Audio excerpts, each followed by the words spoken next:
Bayılcı komutan.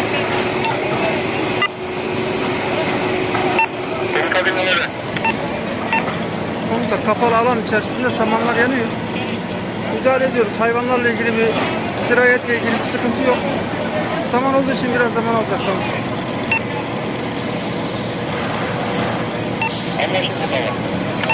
Başka araç yönlendirmeyin buraya.